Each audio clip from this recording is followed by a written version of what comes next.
All right, our last game on the slate here, we have Fresno State, a 6-point favorite on the road at Utah State.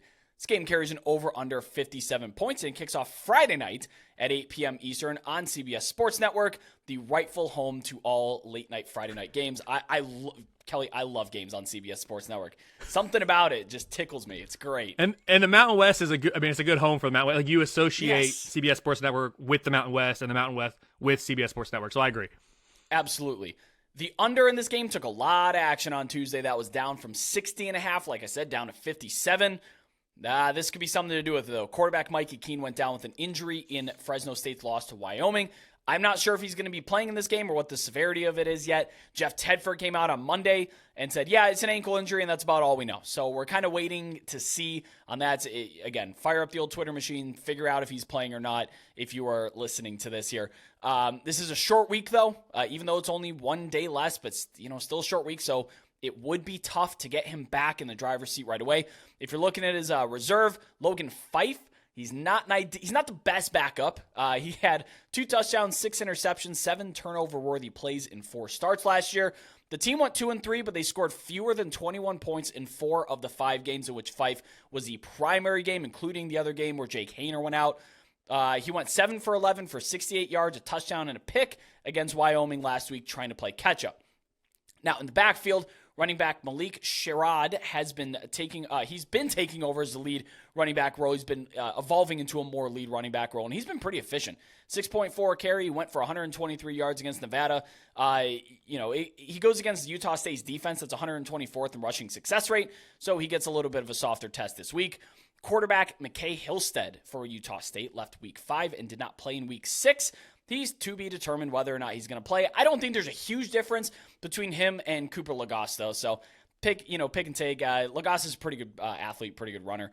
Utah State went down 17-0 early to Colorado State. Looks like it was going to be curtains for them until they scored 37 unanswered points and won that game outright. There were 9 total turnovers and 125 total yards of penalties between these two teams.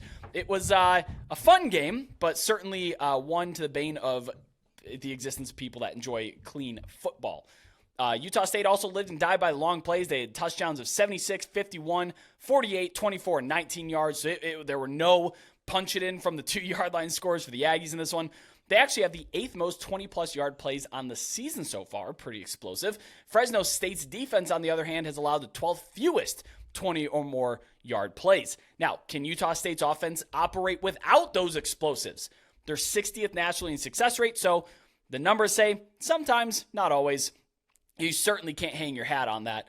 And on defense, Utah State's biggest issue is rushing the passer. They're the 18th graded team in pass coverage per PFF, but they have just 6 sacks in the year. So they're not getting home. They're not getting those blanket sack coverages. The best answer in life. Sometimes, maybe, it depends. Can't always count on it. Like, that's just a blanket answer you can give at anything in life. I love it. I did get called a fence sitter last year, so I will sit on fences from time to time.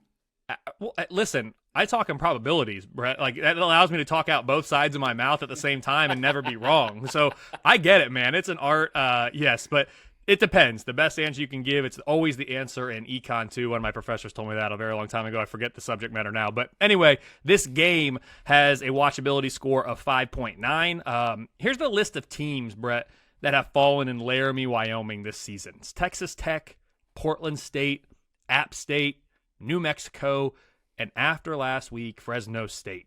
Holding steady in the top 2 of the conference standings every week. It was all right in front of the Bulldogs, and they let it slip away, at least for now. They can still work their way back, though, as my numbers do project the Bulldogs as a favorite of more than a field goal in every remaining game. In this one, I have Fresno State -5. It's a 64% win expectancy. Despite the loss last week, I still have Fresno State as the second best team in the Mountain West at number 52 nationally. They have a top 3 offense and a top 2 defense in the conference. Both rank in the low 40s nationally. Utah State's power rating has improved more than 5 points since the preseason, and the Aggies are up to number 86 nationally. But the defense is still sub 100 as they have been for most of the year. The offense, though, is up to a season best number 61. That's good enough for 4th best in the conference currently. Even though this game is in Logan, Brett, The Utah State defense is by far the weakest unit in this one, and I think that proves to be the difference in this game. A win for Fresno State would see their chances to make the conference championship game bounce back up to 36%, while a loss would leave them with 2 losses in conference play already and less than a 10% chance to make it to the championship game. If Utah State gets the win, they'd have a 1 in 5 chance to make a surprise run and appearance in the championship game. A loss might as well knock Utah State out of this. I put out the leverage graphics this week, Brett, out on Twitter. They're on the website. The Air Force Wyoming game this week in the Mountain West, it has the most leverage. It's huge. Those are 2 of the top 3 contenders. Depending on how that game goes, though, could be huge for Fresno State. There's really 4 teams in this thing. Air Force, Boise State, Wyoming, Fresno State. Some combination of those. Again, Fresno lost an opportunity last week to really separate themselves, and they let Wyoming into this thing.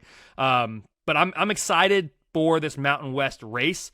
The Air Force Wyoming game for sure, but this Fresno State game, the Bulldogs cannot lose this game. They simply cannot afford to lose this game if they want to make it to that championship game in the conference. Bottom line, I have Fresno State -5. It's a 36% chance that Utah State earns the upset win at home in this one. I worry about Fresno without Mikey Keene. I really do. Last year, I know Mikey Keene isn't Jake Haener, but he's been solid. And without Jake Haener, dude, things got ugly for this team. They have a bye week like next week, luckily, so maybe they can get him back. Again, we're still waiting to hear what even happened with him. But, you know, UNLV, Boise, San Jose State on deck, like that's not an easy row of 3 teams. I know Boise's not playing that well, but that's not an easy stretch of 3. If Keene's out, I'm downgrading Fresno at least 4 points, maybe even 6. I'm going to evaluate it, think about it a little bit, but look, if he's out, I think Utah State's live to just win this game outright. I know they have their own quarterback thing, but they're explosive with or without Hillstead. I think Keene matters way more to the point spread than Hillstead does. So just watch the market, see how it reacts. That'll be the first one to tell you if he's playing or not. If all of a sudden you see some steam on Thursday in favor of Utah State, Mike Keene's probably out. So that's what I'm waiting on there. I think Utah State's live to win this game. Honestly, either way. They're an explosive team that's playing a conference foe on a weeknight at home. That's dangerous. That's dangerous in any situation. I don't really care who the 2 teams are playing. That's something I'm probably looking to.